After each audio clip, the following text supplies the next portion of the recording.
Hello and welcome to Liz's Gaming Services. Recently, we at Liz's Gaming Services have gotten a new Minecraft speedrunning personal best of 16 minutes and 8 seconds. This is a solid 2-minute improvement over our last PB of 17 minutes and 56 seconds. We hope you enjoy the post commentary. Okay, so time to do some post commentary. So that was the previous run, and now we're loading in. I have it muted because I was listening to other stuff in the background. So it's more than just game sound. Anyway, so we spawn in and immediate blacksmith village, but it's abandoned, so no golem. So I'm relying on all 7 of my iron, or I guess a minimum of 4, on the blacksmith. So yeah, here I grab a bed. That chest was kind of stacked on food. So I didn't have to grab any more hay bales. I think I got a couple more bread in the blacksmith house, or building. So this overworld was actually like really lucky. Number 1, just getting all of my iron from the blacksmith, 8 iron, like that was pretty lucky, because there was no golem to kill. There obviously was a village across the way, so if I hadn't gotten my iron, I could have gone to that village, but that would have been significantly slower than the way it played out. And then there's 2 other just lucky things. So I didn't get a lava pool close to a surface lava pool, I should say, close to the spawn. So I had to use a nearby ravine. I just decided to grab that for some reason. Lava, even though it's useless. And then I front load. Probably got, more blocks than I would need, but either way, doesn't really matter. It's not a time loss. So then right here, I'm looking on where to go, and I'm like, all right, I'm going to push the plains to my right because that's probably more likely to have a lava pool. And then I see this ravine. And then here's the second lucky thing of this overworld is there's gravel right there. Which is lucky because there's no river, there was no ponds, there was no source outside of the ravine to get my gravel. And then here I'm just running through, looking for, waiting for lava pops. And then I do get them here. So I just kind of start digging down in an arbitrary place because I know that the lava is somewhere around me. And then I start digging sideways. So I don't know if there's a more efficient method, but my method of finding lava is like dig down for a little bit, and then once you hear lava pops, go down a couple more blocks, and then dig around following the visual sound on the bottom right. And once you get yourself in a circle, you either go down or up, because the lava is either right below or right above you. So then I was digging down and up there. I forgot that the water was above me, but the lava was below me, and I was tracking it just fine. And setting up my portal. This is kind of an awkward spot to do it, but it seems to always be when it's in a lava, or when it's in a cave.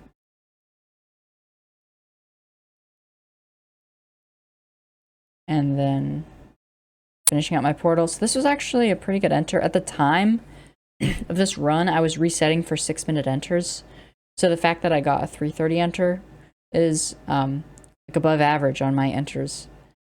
And then I'm just watching my E counter, and there I see the spike. And I see 70, so I know it's stables. And then there I see the fortress. And now I realize I kind of have to go around. I either have to bridge across this like 30 or so block gap of lava, or I have to just go around through the basalt. So the bastion wasn't very far from spawn. It was within 16 chunks, obviously, but it took a little bit of time to get there because of the terrain just being so like treacherous. Just basalt is like the worst biome. Maybe soul sand is worse, but It wasn't like nether wastes where I can just sprint jump all the way there. Thankfully, it didn't require any digging, but yeah. And I don't really know why I'm grabbing mushrooms. I guess it's better to get in the habit of doing it when you don't need it than not doing it when you do need it. So I'm just making my way through. My movement was like pretty good, I think, through this. Probably could have been optimized, like a little cleaner, but I think I did fine there. And then I get a little bit better view of Fortress from here. And thankfully this opening existed into this large area. And here, for a second, I thought it was housing. So I was thinking, okay, well, if it is housing, I'm gonna do manhunt because I don't want to stack all the way up to the top. And even if it's stables, I'm probably gonna, like, the same thing. I don't want to stack all the way up on the side of the bastion to get to the top. Whereas right now, I'm able to start the route going to the bottom. And then I get armor, thankfully. So I can make my way through the bastion pretty safely. And then that's bad gap. So I head up here. And it's good gap. So I break some blackstone, gilded blackstone, I should say. So I'm starting the route at about 6 minutes, and I've been in the bastion for like, I guess, an extra 20 seconds or so. The bastion split was not great in this seed. You'll see why. It's mostly because of obsidian, but it's kind of interesting how it played out. With the blind distance. So right now I'm just trading all of my gold, you know, doing the route as normal. But obviously I didn't get any obsidian in the bottom chest, so I need some obsidian from... I statistically will need some obsidian. It's not very likely that I'll get 10 from 8 blocks of gold, I think. I don't really know the exact statistics, but I know it's definitely not 1 obsidian every 9 trades.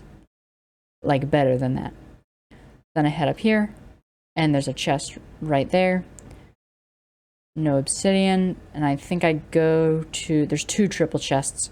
So that's the other thing. I could have done a triple chest route, and then I had backup gold in case I didn't get enough, but, you know. Then here I stack up, and I get 5 obby. Yeah, so I'm at 8. And I still have 40 gold at the bottom trading. So I'm like, okay, well, I'm set. And I don't even think to go to the other side at this point. Yeah, so now the route has been going for 1:30. I've been in the bastion for about 2 minutes now. So now I should... This is the, like, ideal time to leave. And then I see that pearl trade, so I know I'm good on pearls. And I see I have a stack of string. Actually got some really lucky pearl trades. And then I'm just throwing out all the junk. And then you can see there I only have 9 obsidian. So that's like kind of awful because that means I have to backtrack. I have to go all the way back up to the triple chest to get obsidian again. So I could have left the bastion. The thing is, it's not much of time loss because I still had to go up to the top to leave the bastion. But it is a little bit. And it's just unfortunate that I traded like 40 more gold and I only got 1 obsidian, which is really surprising. After a little bit more thought on how to improve the bastion split, I realized probably the best play would have been to go up top, loot more than just 1 chest. Obviously, I only got 1 chest. It had 5 obby, so I assumed I would get enough. But if I had looted another chest with obsidian, then I would have guaranteed myself my 10 obby. And then what I should have done is I should have done a pearl hang, because I did have enough pearls. And then I can just wait for trades in the bottom. I think that would have been definitely the best play. I just didn't think about it at the time. So then here I get 10 obsidian from that 1 chest. So you might be thinking, well, that's kind of crummy. You know, you could have done calculated if you had that extra obsidian. You know, this run could have been way faster. But if you saw in the thumbnail, the blind distance was under 200. So it would have been a time loss for me to do such a formal distance estimation. Whereas, like, I would have only moved like 10 blocks in the nether, and I would have been in, like, it would have linked up to my original portal. So doing calculated would only be a time loss. But getting the obsidian also was still a time loss.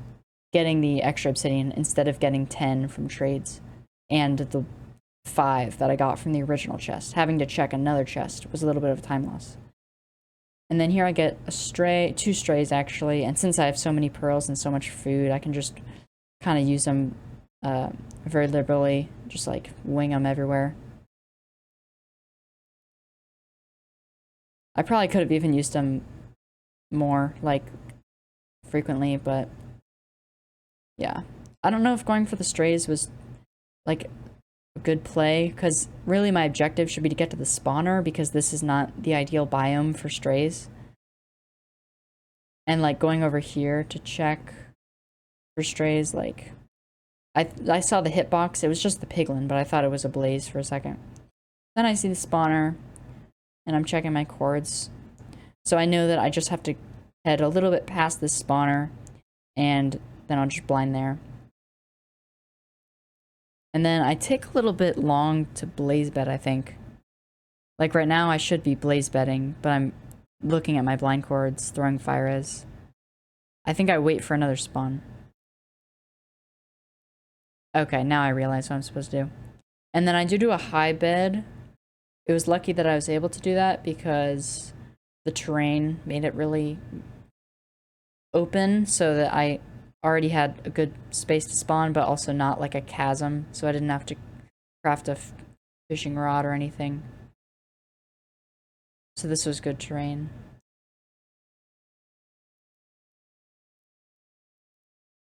And then I forget what my rates were, but if I remember correctly, they were like average. But I think my spawn rates and my drop rates were average. Maybe above average because I'm already at 5. I think I've only killed maybe 8 or 10 blazes. We'll see. And it is a sub 12 blind if I remember correctly.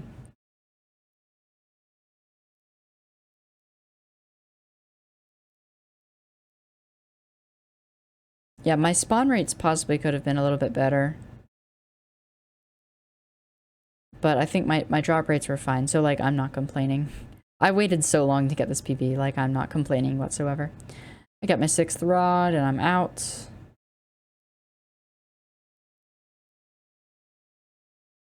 And then I'm building my portal at 1140, so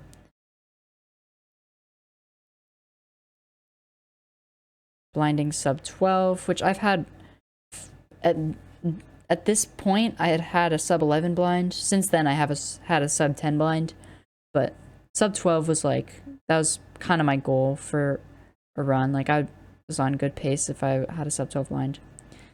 Then I throw an eye, because there's monsters there and trees everywhere. I just decide not to distance estimate yet. So I just kind of chuck a couple pearls. So my angle was 36.7, I think. Then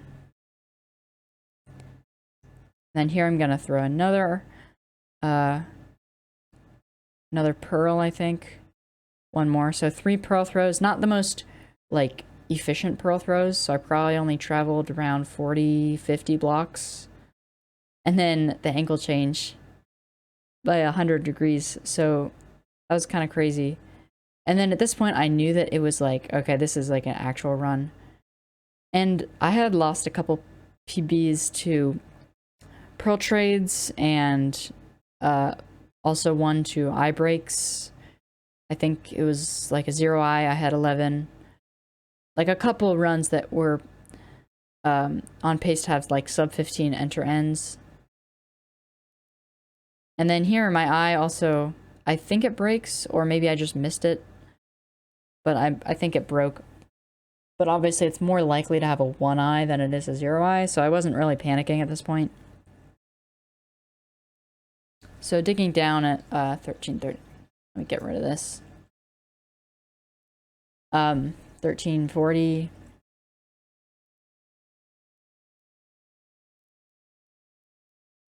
I don't remember. Okay, so this stronghold was like pretty average depth, 40. And I think the stronghold, if I remember correctly, was fairly linear. Yeah. I think that was like 3 or 4 rooms. And it's a 1-eye. Fill in the portal really badly. And we're off. So there was... in-game is a little off from real time. But it was a sub 14 enter end. Which at this point was my fastest. So I prepped the 1 cycle and pearl out.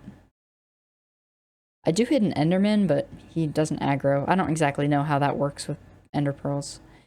And I think I get like a 40th percentile perch or something.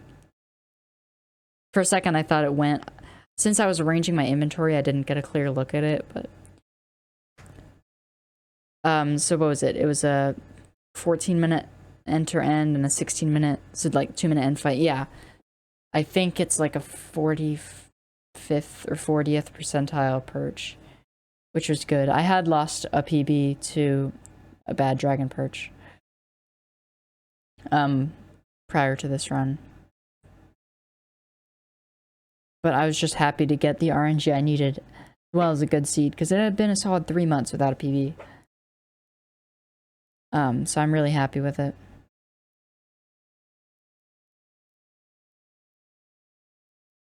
Yeah, but now I'm going for sub 15s. Resetting a little bit harder on overworlds, and especially for blind times. But yeah, I think the dragon's about to swing in. I also probably could have stood back a little farther. I think the agreed upon distance is 70 to give a balance of the RNG of a perch phase and a strafe phase, and also to end a strafe phase because the dragon has to fireball you. I could have 4-bedded, but I choked that 3rd bed there. Only dealt like 25 damage. But yeah, that is the end of the run. So I hope you enjoyed. Slightly cleaner play, could have been sub 16, but I'm happy. I think I played it overall pretty well. And yeah, I'm just happy to finally have a PB that is not using an ocean exposed stronghold. My overworld in my last PB was so awful. And actually the day after, the next day that I started running, it wasn't the next day, I got a 1611. So that was pretty funny. That was actually my sub 10 blind. I got the 1611. So it almost could have PB'd, but it did not. I kind of choked that run because I had calculated and I misplaced an obsidian. And the blind was like 1500. But yeah, I hope you enjoyed this run. I'm streaming every once in a while, sub 15 attempts, and if you want to see past streams, you can go into the speedrunning playlist. They're just unlisted because I don't want to clutter up the channel. But anyway, thanks for watching. Thank you for watching this PB analysis video. We hope you enjoyed. For more speedrunning content, we will live stream a couple of times a week, and to see past live streams, you can go into the speedrunning playlist on our channel. We will see you in the future.